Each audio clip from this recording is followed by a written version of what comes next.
क्यों बच्चों को गुड टच और बैड टच समझाना ज़रूरी। भाग 2। आरव ने रीता के पैर छुए और अपने कमरे में चला गया। आज रीता अपनी दोस्त पल्लवी के घर उसे मिलने गई तो देखा कि उसकी दोस्त का 5 साल का बेटा आरव बहुत सुस्त और बीमार नज़र आ रहा था। रीता आरव को अपने बेटे जैसा प्यार करती थी और आरव भी उसको बहुत मानता था। रीता जब उसे मिलने आती थी तो वह चहक उठता, पर आज उसके चेहरे पर वो चमक नहीं दिखी। वो कहीं खोया खोया दिख रहा था और ऐसा लग रहा था मानो वो अंदर से किसी बात को लेकर घुट रहा हो।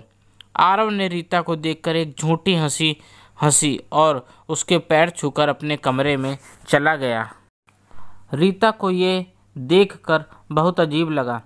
पल्लवी जैसे ही रीता को देखती है वो उसे खुशी से गले लगा लेती है। क्या हुआ रीता, कहाँ खोई हो? पल्लवी पूछती है। यार ये आरव को क्या हुआ है? ये इतना मुरझाया हुआ क्यों लग रहा है और मुझसे बिना बात किए कमरे में क्यों चला गया? रीता आश्चर्य से पूछती है। पल्लवी क्या बताऊं यार, आजकल के बच्चों को समझाना बहुत मुश्किल है। इतना सा है पर परेशान कर रखा है। ना कुछ खाता है, बिना बात के रोने लगता है।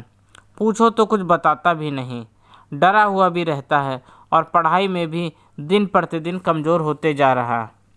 रीता बोलती है। पल्लवी ज़रूर कोई बात होगी। बहुत बार बच्चे डर से भी बातें छुपा लेते हैं।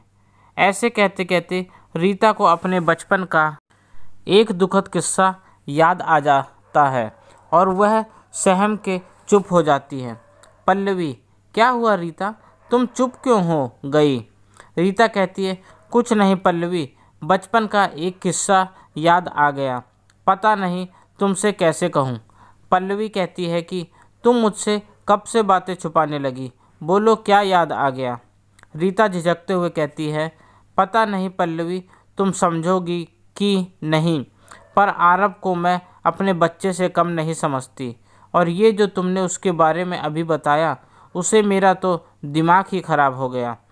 हुआ यूँ था कि जब मैं क्लास 10th में थी तो हमारे मोहल्ले में एक कपल जिसका एक 5 साल का गौरव नाम का बेटा था, वो दोनों जॉब करते थे तो उन्होंने अपने बच्चे के लिए एक रोशन नाम का केयर टेकर रखा।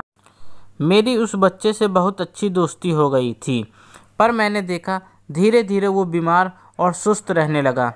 ऐसा लगता वो मानो हमेशा डरा हुआ रहता। धीरे धीरे उसने मेरे पास आना भी बंद कर दिया। जब वो मेरे पास बहुत दिनों तक नहीं आया तो एक दिन मैंने सोचा कि उससे मिलकर आऊं और पता लगाऊं कि वो अपनी दीदी दोस्त के पास क्यों नहीं आता।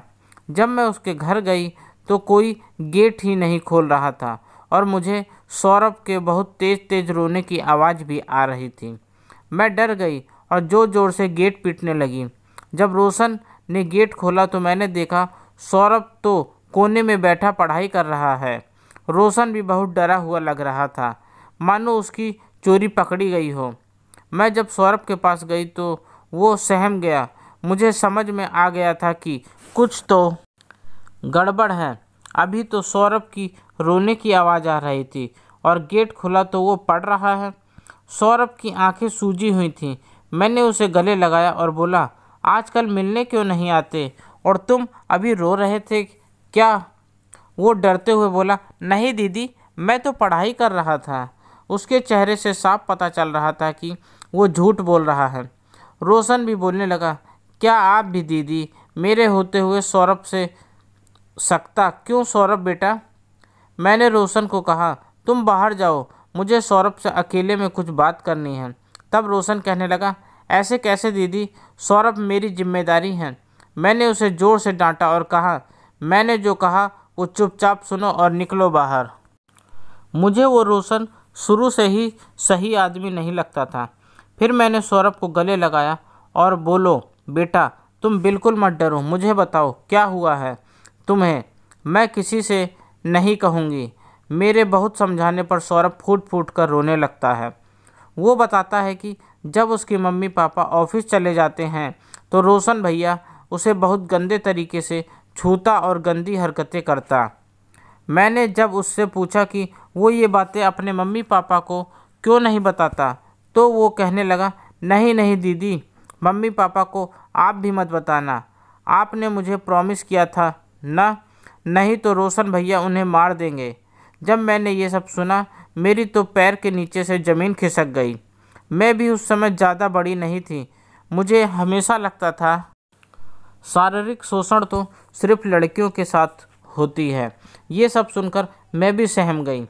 तब तक सौरभ की मम्मी पापा आ गए और रोशन उन्हें कहने लगे, देखो ना ये दीदी सौरभ को अकेले में ले जाकर क्या क्या बोल रही हैं।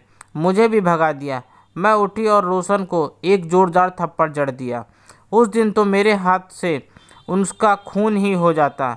मैंने सौरभ के माँ बाप को खूब सुनाया कि वो कैसे माँ बाप हैं, उन्हें अपने बच्चे की हालत का कोई अंदाज़ा ही नहीं है। जब उन्होंने रोशन की सच्चाई सुनी तो उसे जेल में डलवा दिया। उन्हें अपनी गलती का बहुत पछतावा था। मैंने उसी दिन से सोच लिया था कि जब मेरे बच्चे होंगे तो मैं उन्हें गुड टच बैड टच के बारे में बताऊंगी और साथ साथ मैं उन्हें ऐसे पालूंगी कि कभी उन्हें मुझसे कोई बात कहने में डर ना लगे। पल्लवी ने जब ये सब सुना तो उसके चेहरे का भी रंग उड़ गया, पर वो कहने लगी, नहीं नहीं रीता, मेरा बेटा तो हमेशा मेरे साथ रहता है, उसे कौन छेड़ेगा। पर अंदर से पल्लवी भी डर गई थी। जब रीता उसके घर से गई तो पल्लवी सोचने लगी कि क्या मेरे बेटे के साथ भी वो आरव के पास जाती है और उसे अपनी गोद में उठा लेती है और उससे पूछती है, बेटा तुम जानते हो ये गुड टच बैड टच क्या होता है। आरव बोलता है, नहीं मम्मी। तब पल्लवी उसे गुड टच बैड टच समझाती है और कहती है, जब भी तुम्हें कोई बैड टच करे तुम उसे डांट देना और मुझे आकर ज़रूर बताना। मुझसे कोई भी बात कभी मत छुपाना। मैं तुम्हारी बेस्ट फ्रेंड हूँ और हमेशा तुम्हारे साथ हूँ। आरव ये सब सुनकर ज़ोर ज़ोर से रोने लगता है। पल्लवी समझ जाती है कि ज़रूर कोई बात है।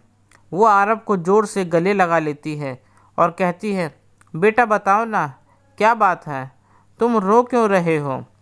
तब आरव जो बताता है कि वो होश उड़ा देने वाला था। वो बताता है, जब वो मोहल्ले में खेलने जाता है तो एक मोहल्ले का 16 साल का लड़का उसे अकेले में ले जाता है और गंदी तरह से छूता है और आरव से कहता है कि अगर तुमने किसी से कहा तो सब तुम्हें मारेंगे, सब तुम्हें गंदा समझेंगे। पल्लवी ये सब सुनकर सन रह जाती है। फिर पल्लवी जाकर उस बच्चे के माँ बाप को सब बात बताती है और उस बच्चे को बहुत मारती है। बच्चे के माँ बाप शर्म से पानी पानी हो जाते हैं और अपने परवरिश को कोसते हैं।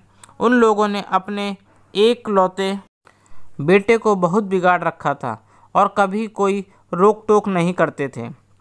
वो बच्चा भी ज़्यादा बड़ा नहीं था, पर उसके गलत संगत, उसकी उम्र और गलत परवरिश ने उसे ऐसा बना दिया था। माँ बाप अक्सर सारे रोक टोक अपनी बेटी पे लगाते हैं। उन्हें हमेशा अपनी बेटी की चिंता रहती है, पर वो कभी ये नहीं सोचते कि मेरा बेटा भी सेफ नहीं है।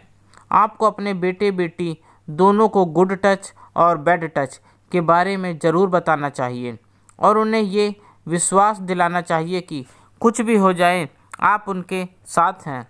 पल्लवी ने रीता को फ़ोन करके उसका बहुत शुक्रिया किया और कहने लगी कि आज तुम्हारे वजह से मेरा बेटा बच गया। रीता ने आरव को तो बचा लिया, पर आगे चलकर ऐसे किसी और बच्चे के साथ ना हो, इसके लिए हमें अपने बच्चों को छोटी उम्र से ही गुड टच और बैड टच समझा देना चाहिए। ये बहुत टफ है, पर क्या करें, ये दुनिया इतनी गंदी है कि हमें अपने बच्चों को बचपन से ही इससे सही तरीके से लड़ने के लिए तैयार करना पड़ेगा।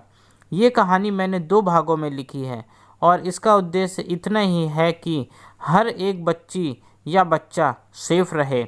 बचपन में मन पे लगा घाव कभी कभी नहीं बढ़ते, तो मैं नहीं चाहती कि किसी भी बच्चे या उसके माँ बाप को इस दर्द से गुजरना पड़े। अगर आपको मेरी कहानी पसंद आए तो प्लीज़ इसे अपने दोस्तों के साथ शेयर करें। संभवतः मेरी कहानी किसी का जीवन बचा ले। मेरी और कहानी पढ़ने सुनने के लिए आप मुझे सब्सक्राइब भी कर सकते हैं और कहानी पसंद आने पे लाइक और कमेंट करना ना भूलें।